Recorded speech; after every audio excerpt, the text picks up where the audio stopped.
जय श्री राम। भारत माता की, भारत माता की। ఇవాళ మహేశ్వర్ రెడ్డి గారి నాయకత్వంలో Bharatiya Janata party legislative party తీసుకున్న ఈ రైతు కాంగ్రెస్ పార్టీ ఏదైతే రైతులకి నమ్మించి మోసం చేసిందో దానికి వ్యతిరేకంగా దీక్షని వారు చేపట్టినందుకు 24 గంటల సేపు మహేశ్వర్ రెడ్డి గారికి మనస్ఫూర్తిగా శుభాకాంక్షలు తెలియజేస్తా ఉన్నాను. మహేశ్వర్ రెడ్డి గారు ఫ్లోర్ లీడర్ అయినప్పటి నుంచి కాంగ్రెస్ పార్టీ విధి విధానాలు, కాంగ్రెస్ పార్టీలో జరుగుతున్న అవినీతి కుంభకోణాలపైన చాలా యాక్టివ్గా ప్రజల ముందర తీసుకొస్తున్న విషయం మనందరికీ తెలిసిందే. ఇవాళ రైతుల పక్షాన రైతుల కోసం ఒక మాట మాట్లాడుతూ ఆయన చెప్పిండు, కాంగ్రెస్ పార్టీ ఇవాళ ప్రభుత్వంలో ఉన్నదంటే దానికి కారణం రైతులే. ఎందుకంటే కాంగ్రెస్ పార్టీకి హైదరాబాద్ చుట్టుపక్కల ఏం సీట్లు రాలే, వాళ్ళకు వచ్చిన సీట్లన్నీ కూడా గ్రామాలలో వచ్చినాయి. రైతులు వాళ్ళకి వాళ్ళు ఇచ్చిన వాగ్దానాలు, నా చేతిలో చాలా కాయిదాలు ఉన్నాయని కూడా చాలా మంది అనుకుంటారు. ఇవన్నీ కాంగ్రెస్ మేనిఫెస్టో, ఇందులో ఉన్నాయని కొన్ని యాడ్ చేస్తాం. వాళ్ళకి ఇంత పొడుగు మేనిఫెస్టో ఇచ్చిండ్రు, రైతులను మోసం చేసిండ్రు, మహిళలను మోసం చేసిండ్రు, యువతని మోసం చేసిండ్రు, ఎన్ఆర్ఐని మోసం చేసిండ్రు. ఇవాళ గద్దెనెక్కి అందరిని మర్చిపోయి, అన్ని వాగ్దానాలు మర్చిపోయి గరీబోల ఇల్లు కూలగొడతారు. ఒక 9 సంవత్సరాల పైన ప్రజాకంటక పాలన చూసినాం. అంటే అందులో కూడా చివరి 5 సంవత్సరాలు రెండో విడత ఎప్పుడైతే కేసీఆర్ ముఖ్యమంత్రి అయిందో ఇక అదైతే పూర్తిగా రాచరికం, దుర్మార్గపు పాలన. మేము రాజకీయాలు ఇవి ప్రజాస్వామ్యం కాదు, మేము రాజులము, సామంతలు, ప్రజలందరూ మా బానిసలు.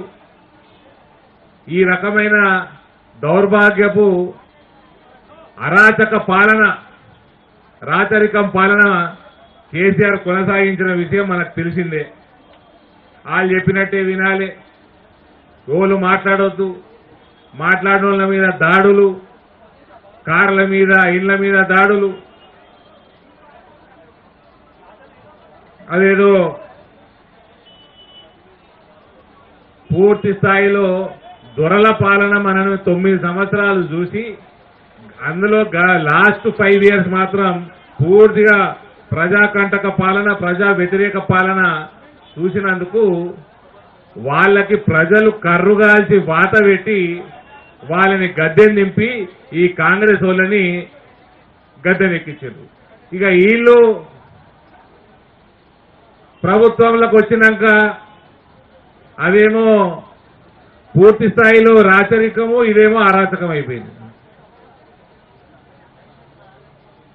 ఎవరి ఇల్లు ఎప్పుడు కూలిపోతుందో తెలియదు, నోటీసులు లేవు,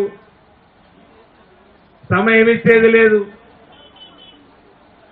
తుర్కోళ్ళకో న్యాయం, తెలుగోళ్ళకో న్యాయం, చుట్టాలకో న్యాయము, సామాన్యుడికో న్యాయము. సామాన్యుడు ఇల్లు అయితే క్షణాలలో కూలిపోతుంది. ఇక ఓల్డ్ సిటీల మైనారిటీలో దిక్కు పోయేది లేదు, అటు దిక్కు చూసేది లేదు. అక్కడ పోతే రేవంత్, అటు పోతే ప్రతి 2వ ఇల్లు ఇల్లీగలే, ప్రతి 2వ భవనము కట్టడం ఇల్లీగలే. వీళ్ళు చేసిన వాగ్దానాలు అనేకం. అందులో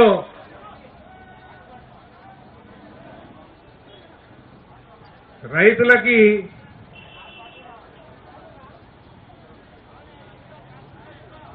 బోనస్ ఇస్తా అన్నాడు, రైతు బంధు పేరు మార్చి రైతు భరోసా చేస్తా అన్నాడు, రైతులకి 2 లక్షల రుణమాఫీ అన్నాడు. ఇవాళ అది ఉంటే ఇయ్యము, ఇది ఉంటే ఇయ్యము, నానా కండిషన్లను పెట్టి రైతు రుణమాఫీని ఒక జోక్గా మార్చేసిండు. కేవలం 25% రైతులకి రుణమాఫీ చేసి 80% రైతులకి పంగనామం పెట్టిండు. బోనస్ ముచ్చట లేదు. ఇవాళ అతి వర్షాలకు కానీ ప్రకృతి వైపరీత్యాలకు కానీ నష్టపోయిన రైతులకి ఎటువంటి సహాయం లేదు. ఇన్సూరెన్స్, క్రాప్ ఇన్సూరెన్స్ లేదు. ఒక పంట అగ్రికల్చర్ పాలసీ విధానం లేదు. ప్రపంచ స్థాయిలో ఇజ్రాయెల్ కానీ అమెరికా కానీ అవన్నీ పోయి చూడాల్సిన అవసరం కూడా లేదు రేవంత్. ఇక్కడ మనకి 20-30 కిలోమీటర్ ఎంత ఉంటుందన్న గజ్వేల్ కేసీఆర్ ఫామ్ హౌస్ 50-60 కిలోమీటర్లు ఉంటుందా? ₹1 కోటి సంపాదిస్తున్నట. ఎకరానికి ₹1 కోటి సంపాదిస్తున్నట. అస్పరాగస్, అవకాడో, రకరకాల పంటలు అసలు 2014 నుంచి 24 దాకా రేవంత్ నీ చేతుల ప్రభుత్వం ఉన్నది. కేసీఆర్ ఎకరానికి ఎంత సంపాదిస్తున్నాడు? జర రైతులకి టూరిజం చేపియాడ. కేసీఆర్ మొదటి విడత ముఖ్యమంత్రి ఉన్నప్పుడు మా అంకాపూర్కి పంపిస్తుండే రైతు డెలిగేషన్లని. ఇట్లా ఎట్లా చేస్తారు చూడు, అంకాపూర్ వాళ్ళు బ్రహ్మాండమైన వ్యవసాయం చేస్తారని. అది కాస్త ఇప్పుడు రేవంత్ నాకు ఒక సజెషన్, నా రిక్వెస్ట్, ఒక ఆల్ పార్టీ డెలిగేషను, ఆఫీసర్లు, రైతు నాయకులు, రైతు కూలీలు వీళ్ళందరినీ కూడా అధ్యయనం చేయడానికి కేసీఆర్ ఫామ్ హౌస్ కి డెలిగేషన్లు పంపిద్దాం. ఎకరానికి ₹1 కోటి ఎట్లా సంపాదిస్తున్నాడు, ఏమేం పంటలు వేస్తున్నాడు, భూసారం ఎట్లా పెంచుతున్నాడు, మార్కెటింగ్ ఎట్లా చేస్తున్నాడు, ఇవన్నీ కూడా దయచేసి రేవంత్కి నాకు మనస్ఫూర్తిగా నేను సజెస్ట్ చేస్తా ఉన్నా. ఇవన్నీ మన రైతుల కోసం, రైతుల భవిష్యత్తు కోసం, రైతులకు ఒక స్టేబుల్ ఇన్కమ్ ఉండాలి, స్టెబిలిటీ రావాలి రైతులకి. ఎంతసేపు కేసీఆర్ పాలన మస్తు కథలు చెప్పిండండి కేసీఆర్. భూసార పరీక్షలు చేస్తా అన్నాడు. కోఆర్డినేట్స్, లాటిట్యూడ్స్, లాంగిట్యూడ్స్ కలిపి కోఆర్డినేట్స్ ఇచ్చి బ్రహ్మాండమైన పంటలు, ఏ పంటలు తెలంగాణలో పడితే మొత్తం ఒక సైంటిఫిక్ అనాలిసిస్ చేసి, అసలు కేసీఆర్ మాటలు మాట్లాడితే కేసీఆర్ దిగిపోయినాక కేసీఆర్ స్పీచ్లు మిస్ అవుతున్నాం మనం చాలా. ఏ మాట కామాట కేసీఆర్ నడిపిన రోజులు, ఉద్యమం నడిపిన రోజులు పులి కాస్త పోరగాలు చేయబట్టి పిల్లి తయారైంది. కేసీఆర్ మాట్లాడితే రైతులు కానీ ప్రజలు కానీ అందరూ కూడా నమ్మిండ్రు. 10 ఏళ్లు గద్దెనెక్కించిండ్రు. ఇవాళ పిల్లల అవినీతికి కేసీఆర్ బలైపోయిండు, కేసీఆర్ పార్టీ బలైపోయింది. మళ్ళా ఆ పార్టీ లేచేది లేదు, పెట్టేది లేదు. ఈ రేవంత్ ముఖ్యమంత్రి అయిండు. ఈయన అయినాక కూడా రైతులని మొత్తం విస్మరించడం జరుగుతున్నది. సంవత్సరం దగ్గరకు వచ్చింది. ఈ కేసీఆర్ ఉన్నప్పుడేమో వరి తప్ప వేరే పంట వేయొద్దు, రైతులందరూ మనకు బానిసలుగా బతకాలి, ప్రభుత్వం కొంటేనే వాళ్ళకు పైసలు రావాలి, కొనుగోలు కేంద్రాల కోసం రైతులు వేచి చూడాలి. ఈ రకంగా ఉంటుందా అండి బంగారు తెలంగాణ అని? బంగారు తెలంగాణ తెచ్చుకున్న వాళ్ళం కేసీఆర్కి సపోర్ట్ చేయని వాళ్ళు ఉన్నారు. అయినా ప్రతి ఒక్కరు సపోర్ట్ చేసిండ్రు, పార్టీలకు అతీతంగా సపోర్ట్ చేసిండ్రు. నట్టేట పోరాళ్ళ కోసం నట్టేట ముంచిండు తెలంగాణ అని కల్వకుంట్ల చంద్రశేఖరరావు. ఇవాళ వీళ్ళొచ్చి వీళ్ళు అదే బాట పట్టిరు. మళ్ళా మా దగ్గర నిజామాబాద్ పోతే పాకాల అని ఉమ్మడి నిజామాబాద్ జిల్లాలో ఒక ప్రాంతం ఉంటుంది. ఆడ 24 గంటలు 12 నెలలు సంవత్సరంలో చలి పెడుతుంది. అక్కడ యాపిల్ వండియొచ్చు, కాఫీ వండియొచ్చు, రకరకాల మిరియాలు వండియొచ్చు. ఇవన్నీ ఒక అగ్రికల్చర్ పాలసీ లేకపోయే. అదే కేసీఆర్ విధానమే కొనసాగుతున్నది, నమ్మిచ్చి మోసం చేసే విధానమే కొనసాగుతున్నది.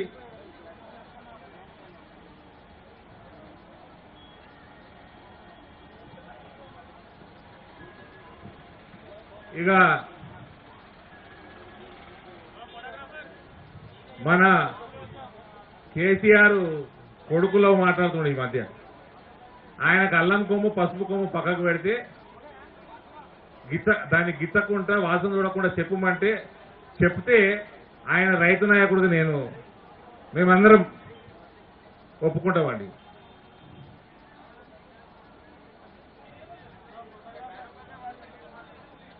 తెలంగాణకి జాతిపిత కావాల్సిన కేసీఆర్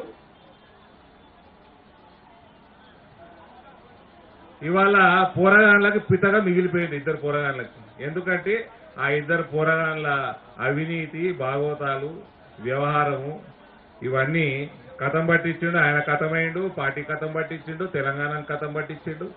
అదే రకంగా ఈ కాంగ్రెస్ పార్టీ ముందుకు పోతా ఉన్నది. ఈ కేసీఆర్ పార్టీ ఎక్స్పైరీ అయిపోయిన మెడిసిన్, అది ఎక్స్పైరీ అయిపోయిన మెడిసిన్ విషన్ కంటే డేంజర్ అది. కాబట్టి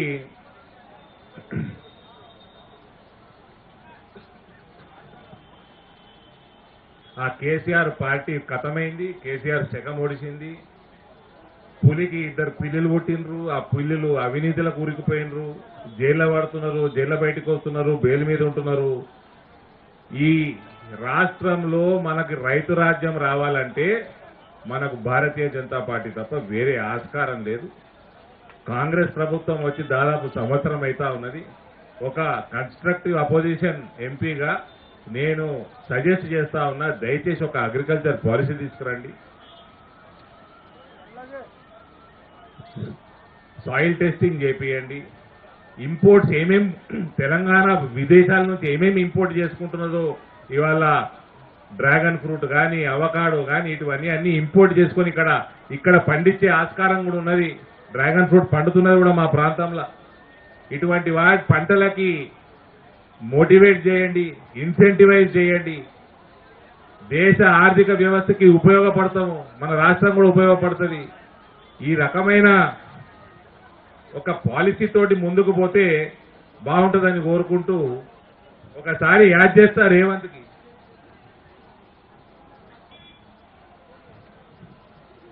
రైతులకి బోనస్ ముచ్చట ఇస్తలేవు, పంట నష్టపరిహారం ఇస్తలేవు, ఇన్సూరెన్స్ చేస్తలేవు, రైతు భరోసా 15,000 ముచ్చట తీస్తలేవు, 2 లక్షలు 80% రైతులకు పంగనామం పెడితివి, డ్రిప్ ఇరిగేషన్ వాటి మీద కేంద్రం నుంచి వచ్చిన ఎస్సీ ఎస్టీలకైతే 100% సబ్సిడీ, ఇతరులకు కూడా సబ్సిడీ, దాన్ని ముచ్చట తీస్తలేవు. వ్యవసాయాన్ని టోటల్ గా విస్మరించి తుంగలో దొక్కి ఇవాళ నువ్వు కూడా కేసీఆర్ బాటలో కేవలం వరి వేసుకునే పరిస్థితిని తెలంగాణ తీసుకొస్తున్నావు. ఈ రకంగా కాకుండా ఒక సైంటిఫిక్ అప్రోచ్ తోటి ముందుకు పోవాలి అని మేము సజెస్ట్ చేసుకుంటూ మీకు ఇది ఈయన 6 గ్యారెంటీలు, Mahalakshmi financial assistance for of 2,500 for women of Telangana, ఇది దాని గురించి ఏంది పరిస్థితి అంటే అప్లికేషన్ డేట్ కూడా అనౌన్స్ చేయాలి ఇయ్యాలటి వరకు. మహిళలందరూ వినాలి. రైతు భరోసా ఇవాళ ఏంది పరిస్థితి? Congress party in it's election manifesto had pledged to increase assistant amount to rupees 7,500 per acre per season, promising 15,000 across 2 seasons. ఇవాళ పరిస్థితి ఏంటంటే రైతు భరోసా కాదు, రైతు బంధు కూడా చక్కగా వస్తలేదు. Rythu Bharosa has not been disbursed to farmers and therefore affected its agriculture produce. బంధు లేదు, భరోసా లేదు, 2 వీక్ని. గృహ జ్యోతి, the Congress party had promised for providing free electricity up to 200 units to all eligible households. ఇప్పుడు ఏమంటాడు? పాత బకాయిలు కట్టేస్తే అప్పుడు ఇస్తారట. వాళ్ళు కట్టేది లేదు, ఈయన ఇచ్చేది లేదు.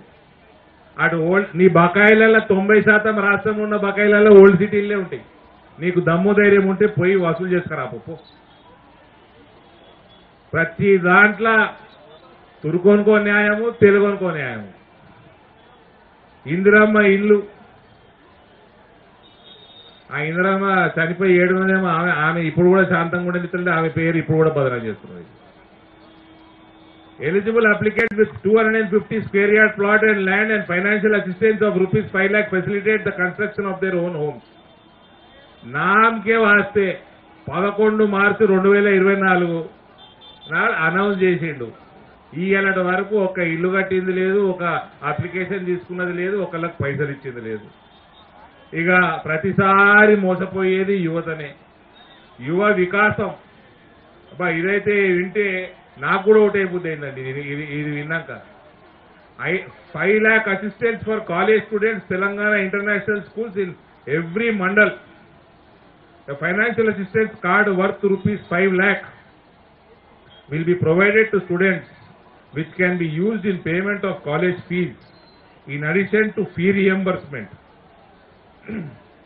కేంద్రంకి వెళ్ళి వచ్చే ఫీ రీయింబర్స్మెంట్ కాకుండా 5 లక్షలు ఇచ్చినట్ట కార్డు, క్రెడిట్ కార్డు ఇచ్చినట్టు. Coaching fees, foreign college fees, overseas travel expenses, tuition fees, purchase of books and study materials, hostel fee, exam fee, skill development courses to buy laptops, research instruments and other education related expenditure. Telangana International Schools will be built in every mandal. ఆ కేసీఆర్ మండలకు ప్రతి మండలికి 100 పడకల hospital కట్టిండు, ఈయన international school కడతాడు. ఏంది పరిస్థితి అని చూస్తే ఇయ్యలటి వరకు మొదలు కాలే. ఇక 6వ ప్రామిస్, 6 గ్యారెంటీలది. Cheyutha, senior citizen scheme, 4,000 monthly pension to senior citizens, widows, disabled and others, health insurance of rupees 10 lakh under Rajiv Aarogyasri. ఈ రాజీవ్ ఆరోగ్యశ్రీ ఇవాళ కార్డులు కూడా వస్తలేవు. ఎందుకంటే రాజీవ్ గాంధీ బొమ్మ పెట్టమంటుందట ప్రభుత్వం. రాజీవ్ గాంధీ బొమ్మ పెడతందుకు కేంద్రం ఒప్పుకోదు.